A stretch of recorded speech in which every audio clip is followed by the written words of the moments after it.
ചാറ്റൽ മഴ പെയ്യുമ്പോഴത്തേക്ക് ചോർന്നൊലിക്കുന്ന വീട് എന്ന് പറഞ്ഞാൽ അവിടെ കയറി താമസിക്കാൻ പറ്റുമോ? എന്തുറപ്പും ഇത്. 2019 മറ്റൊരു ഇതേപോലുള്ള ഒരു ദുരന്തം ഉണ്ടായിരുന്നു പുത്തുമലയിൽ, പെട്ടിമുടിയിലും പുത്തുമലയിലൊക്കെ. അപ്പൊ 2019 പുത്തുമലയിലുണ്ടായ ആ ഇതേപോലുള്ള ഒരു ഉരുൾപൊട്ടലിലെ 17 പേരായിരുന്നു മരണം അടഞ്ഞത്. 17 പേർ കേട്ടോ. അന്ന് ഒരു 5 പേരുടെ ബോഡി ഇനിയും കണ്ടുകിട്ടിയിട്ടില്ല ഇവിടെ പുത്തുമലയിൽ. ഈ ഇപ്പം ഉണ്ടായ ഈ മുണ്ടക്കൈ ചൂരൽമലയും പുത്തുമലയും തമ്മിൽ വലിയ വ്യത്യാസമൊന്നുമില്ല കേട്ടോ.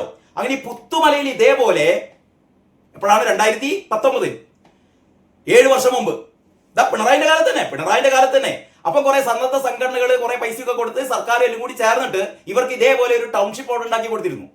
ആ വീടുകള് നിങ്ങൾ ഓൺലൈനിൽ നോക്കിയാൽ അറിയാം, ആ വീടുകൾ ഉണ്ടാക്കി കൊടുത്ത് 2 കൊല്ലം കാത്തിരുന്നിട്ടാണ് വീടുകളൊക്കെ കിട്ടിയത്. അവിടെ ഇതേപോലെ തന്നെ ടൗൺഷിപ്പ്, റേഷൻ ഷോപ്പ്, മണ്ണെണ്ണക്കട, പിന്നെ കുട്ടികൾക്ക് കളിക്കാൻ മറ്റേ അങ്കണവാടി, സിനിമാ തിയേറ്റർ, അങ്ങനെ കുറെ വാഗ്ദാനങ്ങളൊക്കെ ആക്കിയിരുന്നു. ഒരു പുണ്ണാക്കോടെ ഉണ്ടാക്കിയില്ല. ആകെ ഈ മാതിരി കുറച്ച് വീടുകൾ ഉണ്ടാക്കി കൊടുത്ത ആ വീടുകൾ മുഴുവനും പിറ്റേ വർഷം തന്നെ ചോറാൻ തുടങ്ങി. പിറ്റേ വർഷം തന്നെ മഴ പെയ്യുമ്പോൾ ആരും ആ വീട്ടിൽ കിടക്കുന്നില്ല, എല്ലാവരും പുറത്തു പോവുകയാണ്. പുത്തുമലയിൽ വീടുകൾ പോയി നോക്കണം.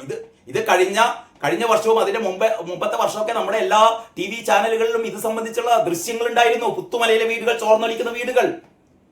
അപ്പൊ ഇതാണ് പിണറായി വിജയൻ സർക്കാർ എന്ന് പറഞ്ഞാൽ. ദുരന്തബാധിതരെ പോലും വിടുന്നില്ല കേട്ടോ. ഒരാൾ ചോദിച്ചത് അയ്യപ്പന്റെ സ്വർണം കട്ടോർക്ക് ഈ ദുരന്തബാധിതരുടെ ഫണ്ട് പുട്ടടിക്കാൻ എന്താ മനോവിഷമം? എന്ത് വിഷമാണ്? ഒരു വിഷമമില്ല. ഏതായാലും ഈ സിഇഒന്റെ ഇന്ന് നിങ്ങൾക്ക് ഈ ചാനലിലൊക്കെ കാണാം, ഈ ഊരാളുങ്ങളുടെ സിഇഒ എന്ന് പറയുന്നത്. അത് പ്രശ്നമില്ല. അത് കുറച്ച് വിള്ളലല്ലേ, 2 വിള്ളലല്ലേ. 2 വിള്ളലൊന്നും സാറില്ല. അതൊക്കെ ഇടക്കിടക്ക് വിള്ളലൊക്കെ ഉണ്ടാവും. വിള്ളലുണ്ടാകുമ്പോൾ നമ്മളത് അടയ്ക്കും, പൊട്ടിട്ടടയ്ക്കും.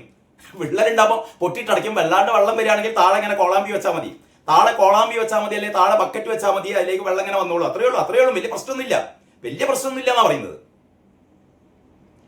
പിണറായി വിജയന്റെ കൊള്ള അല്ലേ? ഇതിന്റെ അങ്ങേപ്പുറം ഒന്ന് പറയാനുണ്ടോ?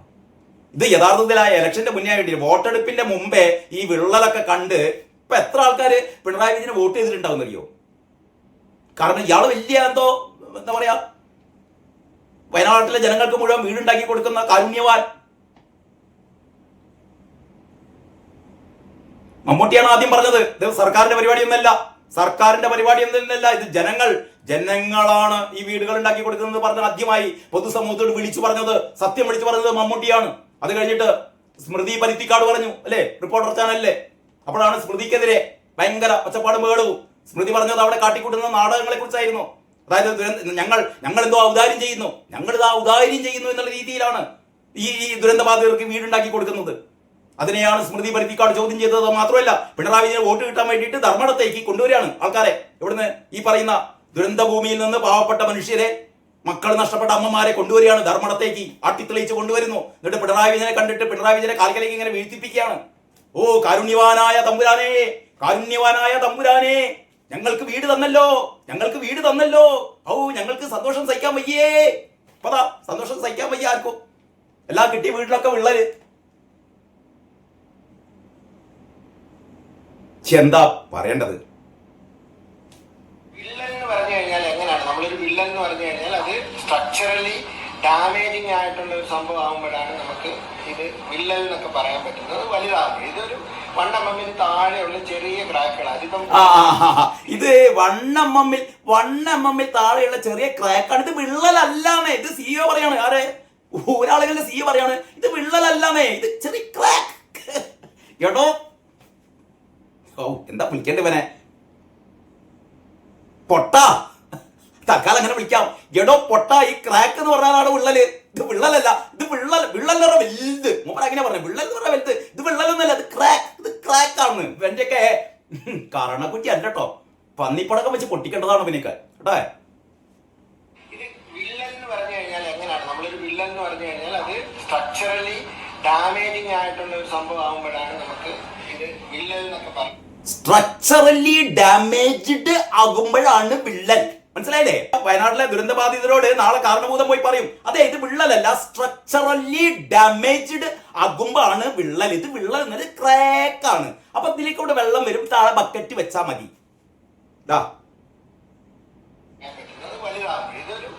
MM താഴെയുള്ള ചെറിയ ക്രാക്കുകൾ. അതിപ്പം ഇത് വിള്ളൽ എന്ന് പറഞ്ഞു കഴിഞ്ഞാൽ എങ്ങനെയാണ്? നമ്മളൊരു വിള്ളൽ എന്ന് പറഞ്ഞു കഴിഞ്ഞാൽ അത് സ്ട്രക്ചറലി ഡാമേജിങ് ആയിട്ടുള്ള ഒരു സംഭവം ആകുമ്പോഴാണ് നമുക്ക് ഇത് വിള്ളൽ എന്നൊക്കെ പറയാൻ പറ്റുന്നത്. വലുതാകുമ്പോൾ ഇതൊരു 1 mm താഴെയുള്ള ചെറിയ ക്രാക്കുകൾ. അതിപ്പം ചെറിയ സ്പാനർ എടുത്തോന്ന് പറഞ്ഞാൽ ഇത് സഖാക്കളിഞ്ഞ് പറയുന്നത് തീവ്രത കുറഞ്ഞ വിള്ളലാണ്. അതാണ് വേറെ രസം. തീവ്രത കുറഞ്ഞ വിള്ളലാണ്. വലിയ വിള്ളലൊന്നുമല്ല, ഇത് തീവ്രത കുറഞ്ഞ വിള്ളലാണെന്ന് ആയിരിക്കും പറയാം. അരുൺ ബാബു, ഇയാളുടെ പേര് അരുൺ ബാബു ആണ്.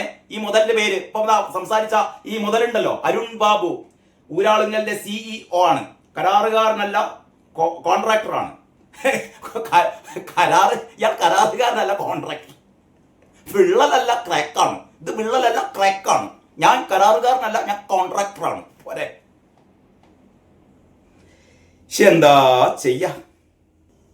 1 mm ക്രാക്ക് സർവ്വസാധാരണമല്ലേ, സ്ട്രക്ചറൽ ഇഷ്യൂസ് ഉണ്ടാകില്ലെന്ന്. അപ്പൊ മൂപ്പരെ ഇനി എന്ത് വീടുണ്ടാക്കിയാലും അതിൽ 1 mm ക്രാക്ക് വന്നാൽ അതൊക്കെ സാധാരണയാണ്. 1 mm ക്രാക്ക് ഒക്കെ സാധാരണയാണ്. ഇത് മരുവന്റെ പാലം 3 എണ്ണം തകർന്നല്ലോ. ഉണ്ടാക്കുന്നതിന് മുമ്പ് തന്നെ മരുവന്റെ പാലം 3 എണ്ണം തകർന്നിരുന്നു. ഇതേപോലെയാണ് അമ്മായിയച്ഛന്റെ വീട് ക്രാക്കാണ്. 1 mm ക്രാക്ക്. 1 mm ക്രാക്ക് ഒന്നും പ്രശ്നമില്ല. കാരണഭൂതം വരും. എന്നിട്ട് മറ്റേ ധർമ്മടത്തേക്ക് വന്ന അമ്മമാരൊക്കെ എങ്ങനെ എന്താ പറയാ, വാരി പിടർത്തിട്ട് പറയും, ചെറിയ സ്പാനർ കൊണ്ടിട്ട് ഞപ്പ ശരി തരാം 1 mm വിള്ളലല്ലേ എന്ന് കാരണഭൂതം ചോദിക്കും. ഒരു സീനിയർ ജേർണലിസ്റ്റായ രാജേശ്വരൻ കെ എന്നിന്റെ ഒരു പോസ്റ്റാണ്. രാജേശ്വരൻ പറയുന്നത് എന്താ അറിയോ? നാട്ടുകാരുടെ പണം കൊള്ളയടിക്കാനുള്ള CPMന്റെ ഉഡായിപ്പ് സൊസൈറ്റി വയനാട് ദുരിതബാധിതർക്കായി പണിത വീടുകളിൽ 2 എണ്ണത്തിന് വിള്ളൽ. എന്റെ രാജേശ്വര, 2 എണ്ണത്തിനല്ല, ബാക്കിയുള്ള തുറന്നു നോക്കട്ടെ അല്ലെ? ബാക്കിയുള്ള വീടുകള് ഒന്ന് തുറന്ന ആൾക്കാർ നട്ടത്തേക്ക് നോക്കട്ടെ, അപ്പം കാണാൻ എത്ര വീടിന് വിള്ളലുണ്ട്. ഇപ്പൊ 2 ആളെ തുറന്നു നോക്കിയിട്ടുള്ളൂ. 2 ആൾ തുറന്നപ്പോഴാണ് 2 വീടിന് വിള്ളൽ കണ്ടത്. ഇനി എത്ര വീടിന് വിള്ളലുണ്ട് എന്ന് തുറന്നു നോക്കുമ്പോൾ അറിയാം. ഏതായാലും തൽക്കാലം 2 എണ്ണം. ഉരുൾപൊട്ടൽ ദുരന്തത്തെ തുടർന്നുള്ള എല്ലാ പ്രവൃത്തികളിലും കള്ളക്കളിയും വെട്ടിപ്പും നടത്തിയ സർക്കാരും CPMഉം സംശയമുനയിൽ നിൽക്കുമ്പോഴാണ് പണി പൂർത്തിയായ വീടുകൾക്ക് വിള്ളൽ ഉണ്ടായത്. വിള്ളൽ സാരമുള്ളതല്ലെന്നും ആശങ്ക വേണ്ടെന്നും ഊരാളുങ്കൽ അധികൃതർ പറഞ്ഞിട്ടുണ്ട്. അത് കുറിപ്പിന്റെ ഉറപ്പായി കരുതിയാൽ മതി. വികസനത്തിന്റെ പേരിൽ ഊരാളുങ്കലും കിഫ്ബിയും ഒക്കെ പണിയുന്ന കെട്ടിടങ്ങൾക്ക് വളരെ പെട്ടെന്ന് ബലക്ഷയവും കേടുപാടുകളും സംഭവിക്കുന്നതായി നിരവധി പരാതികൾ ഉണ്ടായിട്ടുണ്ട്. അറിയാലോ, കിഫ്ബി ഒക്കെ പണിയുന്ന നിരവധി സ്കൂളുകൾ പൊളിഞ്ഞ കഥ, പാലങ്ങൾ പൊളിഞ്ഞ കഥ, റോഡുകൾ പൊളിഞ്ഞ കഥ, ഇതൊക്കെ നമ്മുടെ പത്രങ്ങള് സ്ഥിരം വാർത്തയാണ്. മാർക്കറ്റ് നിരക്കിലും ഉയർന്ന തുകക്ക് വയനാട്ടിലെ വീട് നിർമ്മാണം ടെൻഡർ ഇല്ലാതെ ഊരാളുങ്കലിന് നൽകിയതിന് പിന്നിൽ അഴിമതിയുണ്ടെന്ന് ആരോപണം ഉയർന്നിരുന്നു. അന്യായ നിരക്കിന് പണി ഏറ്റെടുത്ത സൊസൈറ്റി നിർമ്മാണത്തിൽ ഗുണമേന്മ പാലിക്കുന്നില്ല എന്നതിന്റെ തെളിവാണ് ഇത്ര പെട്ടെന്ന് വീടുകൾക്കുണ്ടായ വിള്ളൽ. വയനാട്ടിലെ ദുരന്തത്തിന്റെ പേരിൽ സർക്കാരും CPMഉം നടത്തിയ വെട്ടിപ്പിനെ പറ്റി സത്യസന്ധമായ ഒരു അന്വേഷണം നടത്തിയാൽ ഞെട്ടിക്കുന്ന സത്യങ്ങൾ പുറത്തു വരും. അതാണ് ഇപ്പൊ ചെയ്യേണ്ടത്. ഇനിയിപ്പോ ഏതായാലും പറഞ്ഞിട്ട് കാര്യമില്ല. 1 മാസം കൂടി കഴിഞ്ഞാൽ വോട്ടെണ്ണുമ്പോ സ്വാഭാവികമായും CPM ഇനിയും സംശയമാണോ CPM വരുന്നത്?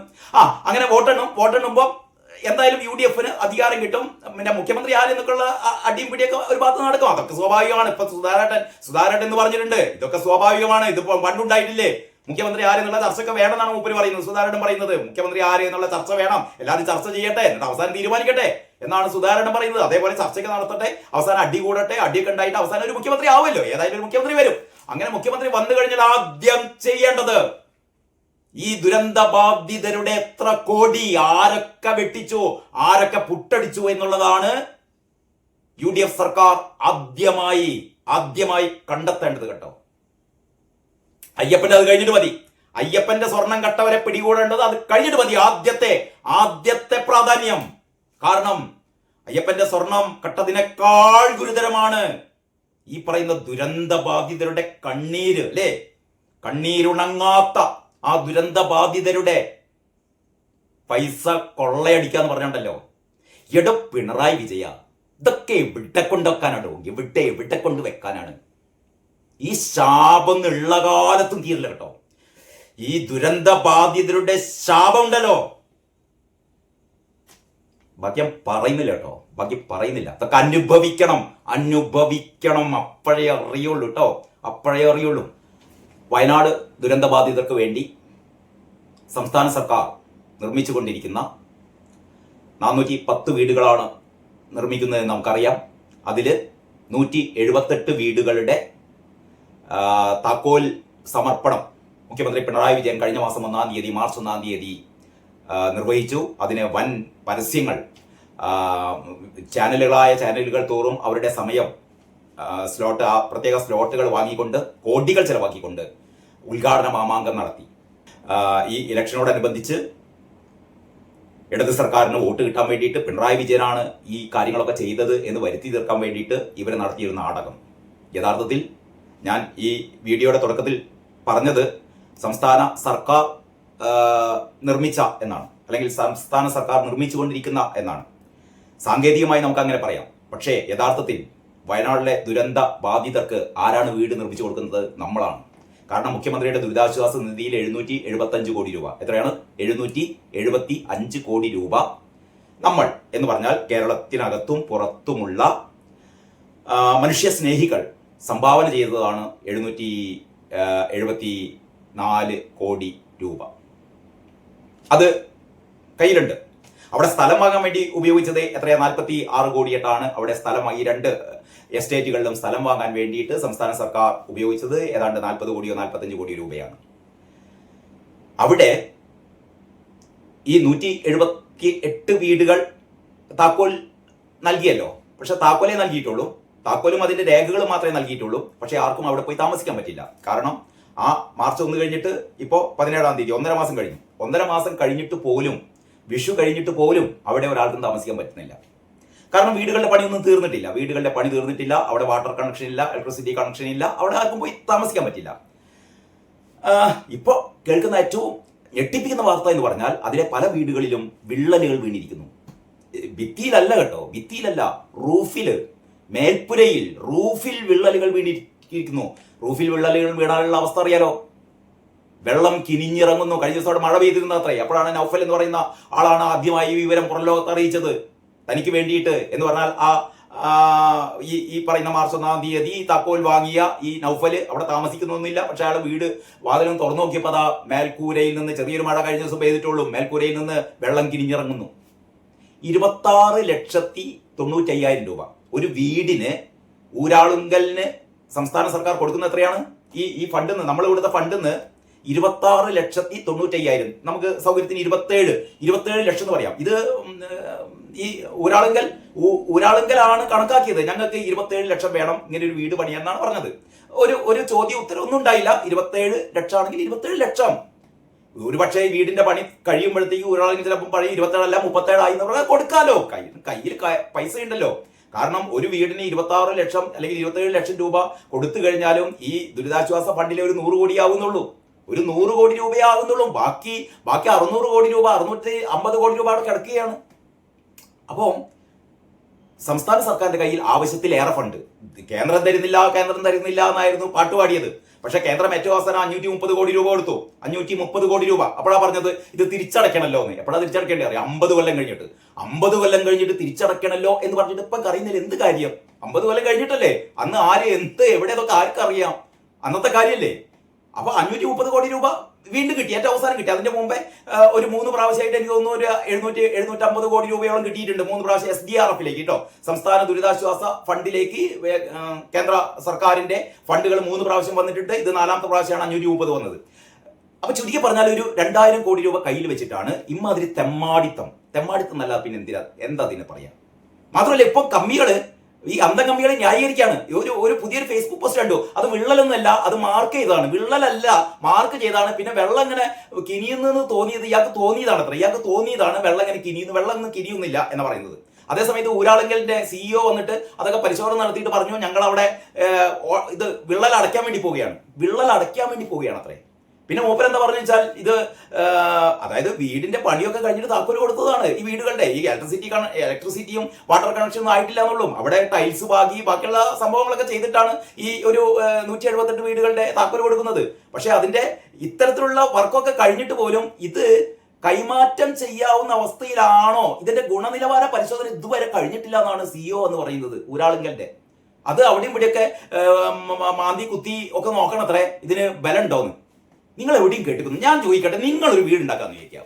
നിങ്ങൾ ഈ രീതിയിൽ ഒരു ഏജൻസി വിളിച്ചിട്ട് നിങ്ങൾ ഒരു വീടുണ്ടാക്കുന്നു. നിങ്ങൾ അധ്വാനിച്ച പൈസ കൊണ്ട് 27 ലക്ഷം കൊടുത്തിട്ട് നിങ്ങൾ ഒരു വീടുണ്ടാക്കാന്ന് വിചാരിക്കുക. വീടുണ്ടാക്കിയിട്ട് കയറി താമസിക്കുന്നതിന്റെ മുമ്പ് തന്നെ അതിന്റെ മേൽക്കൂര ചോരാൻ തുടങ്ങിയാൽ നിങ്ങൾ എന്താ ചെയ്യുക? 27 ലക്ഷം കോൺട്രാക്ടർക്ക് കൊടുത്തിട്ട് നിങ്ങൾ കയറി താമസിക്കുന്നതിന് മുമ്പേ അതിന്റെ മേൽക്കൂരയിലെ 2 വിള്ളലുകൾ, അതിലൂടെ വെള്ളം കിനിഞ്ഞിറങ്ങുന്നു. നിങ്ങൾ എന്താ ചെയ്യുക? വെറുതെ കൈയും കെട്ടി നോക്കിയിരിക്കുകയാണ് ചെയ്യുക. എന്നിട്ട് ഓരോട് പറയണം, ബലപരിശോധന നടത്തണം, നിങ്ങൾ എന്നിട്ട് മേലെ നിർത്തിരി പൊട്ടിട്ടടയ്ക്കണം കേട്ടോ, അതിന് ശേഷം പിന്നെ മറ്റേ ഒരു സിമന്റ് അതിന്റെ മേലെ കലക്കി ഒഴിക്കണം എന്നൊക്കെയാണ് പറയുക. ആദ്യം അയാളെ ചെകിട് നോക്കി 4 പൊട്ടിക്കും. എന്നിട്ട് അത് കഴിഞ്ഞിട്ട് ഇവിടെ കോടതി പോകും, അല്ലേ? ഉപഭോക്തൃ സമിതികളുണ്ട്, കോടതികളുണ്ട്, അവിടെ പോകും. ഇയാൾ ചെയ്ത തോന്നിയാസത്തിന് നിങ്ങൾക്ക് നഷ്ടപരിഹാരം കിട്ടണം. ഈ വീട് പൊളിച്ചിട്ട് വേറെ വീടുണ്ടാക്കാൻ പറയും. അതല്ലേ ചെയ്യേണ്ടത്? അതല്ല അതിന്റെ ന്യായം. പക്ഷെ ഇവിടെ ആർക്കൊരു പ്രശ്നമില്ല. കാരണം എന്താണ്? പൈസ ജനങ്ങൾ കൊടുത്ത പൈസ പുട്ടടിച്ച് അവസാനം കുറച്ച് എന്തെങ്കിലും ഉണ്ടെങ്കിൽ അതുകൊണ്ട് എന്തെങ്കിലും ഒന്ന് കാട്ടിക്കൂട്ടി കൊടുക്കുക. ഇങ്ങനൊരു നെറികെട്ട നിങ്ങൾ ഞാൻ ഈ അന്തം കമ്മികളോടെ പറയുന്നത് കേട്ടോ. നിങ്ങൾ ഈ പിണറായി വിജയന്റെ ആസനം കഴുകി ആ കയ്യൊന്ന് മണത്തോക്കടും. ഉളുപ്പില്ല നിങ്ങൾക്കൊന്നും. എന്നിട്ട് വന്നിട്ട് ന്യായീകരിക്കുകയാണ്. അത് വിള്ളലല്ല, അത് തോന്നിയതാണ്. ഈ ഗോവിന്ദൻ എങ്ങനെയൊക്കെ പറയാം, അത് വിള്ളലൊന്നുമല്ല, അത് തോന്നിയതാണ്. ഇനി വിള്ളലുണ്ട് തന്നെ അതാണ്ട് അടച്ചു വരുന്നത്. പുതിയ 27 ലക്ഷത്തിന്റെ വീട്ടിൽ വിള്ളല് വെട്ടാലേ അതാണ്ട് അടച്ചു വരുന്നത്. നമ്മൾ സാധാരണ ഈ കോൺക്രീറ്റ് ചെയ്ത വീടുകളിലൊക്കെ 10, 20, 25 കൊല്ലമൊക്കെ കഴിയുമ്പോഴാണ് എന്ത് ചെയ്യുക, ഇത്തരം ചില പൊട്ടലുകളോ വിള്ളലുകളൊക്കെ പ്രത്യക്ഷപ്പെടുക. അപ്പോഴാണ് അതിന്റെ മേലെ വേറെ ചില സിമന്റ് ഒക്കെ കലക്കി ഒഴിക്കലൊക്കെ പരിപാടിയൊക്കെ ഉണ്ട്. ഇത് കയറി താമസിക്കുന്നതിന് മുമ്പ് തന്നെ ഇവരെന്താ പറഞ്ഞു, രാജൻ മന്ത്രി എന്ന് പറഞ്ഞൊരു സാധനം ഉണ്ടല്ലോ അവിടെ, അയാൾ ഉണ്ടോ അവിടെ? രാജ എന്താ പറഞ്ഞതെന്ന്? എന്താ ഭൂമി കുലുങ്ങിയാലും ഈ വീട് കുലുങ്ങൂലാന്ന്. ഭൂമി കുലുക്കണ്ടായാലും കുലുങ്ങാത്ത വീടാണെന്ന് പറഞ്ഞ വങ്കൻ മന്ത്രി രാജൻ ഇപ്പൊ കാണുന്നില്ല രാജനെ. ഇവിടെ ഭൂമി കുലുക്കണ്ട, ഒന്നും കുലുങ്ങിട്ടോ. ഇവിടെ വെറുതെ ഉണ്ടാക്കുമ്പോഴത്തേക്കതാ ഒരു വെയിൽ വരുമ്പോഴത്തേക്കതാ വിള്ളലുണ്ടായിരിക്കുന്നത്. നിങ്ങൾക്കൊന്നും ഉള്ളുപ്പില്ലടോ. ഞാൻ ഇന്ന് രാവിലെ ചെയ്ത വീഡിയോ ചോദിച്ചത് എത്ര പ്രാവശ്യം ചോദിക്കുക, എന്നിട്ട് വന്നും കണ്ടിങ്ങനെ ന്യായീകരിക്കുക. എമ്മാതിരി തള്ളലാണ്. അവസാനം എനിക്ക് തോന്നുന്നു അവിടെ ആരും ഈ ഹാരിസ് അറബിയുടെ ഒരു പോസ്റ്റ് എന്താണെന്നറിയോ, തൽക്കാലം അവിടെ ആരും താമസിക്കാൻ പോകണ്ട, ഈ മഴക്കാലം ഒന്നും കഴിയട്ടെന്നാണ് മൂപ്പര് പറയുന്നത്. ഹാരിസ് അറബി പറയുന്നത് അതാണ് ഏറ്റവും ഇന്ന് വന്ന സോഷ്യൽ മീഡിയയിൽ കണ്ട വിവിധങ്ങളായ പോസ്റ്റുകളിൽ എന്നെ ആകർഷിച്ചൊരു പോസ്റ്റാണ് കേട്ടോ. അദ്ദേഹം പറയുന്നത് തൽക്കാലം ആരും അവിടെ പോയി താമസിക്കണ്ട, കാരണം ഈ മഴക്കാലം ഒന്ന് കഴിയട്ടെ. മഴക്കാലം കഴിഞ്ഞിട്ട് എത്ര വീടുകൾ അവിടെ നിലംപൊത്താതെ കിടക്കുന്നുണ്ട്, എത്ര വീടുകൾ അവിടെ ബാക്കിയായി കിടക്കുന്നുണ്ട് നോക്കിയിട്ട് അതിൽ പോയി താമസിച്ചാൽ മതി എന്ന് പറയുന്നത്. എന്ന് പറഞ്ഞാൽ ഒരു ചാറ്റൽ മഴ പെയ്യുമ്പോഴത്തേക്ക് ചോർന്നൊലിക്കുന്ന വീട് എന്ന് പറഞ്ഞാൽ അവിടെ കയറി താമസിക്കാൻ പറ്റുമോ? എന്തുറപ്പും ഇത്.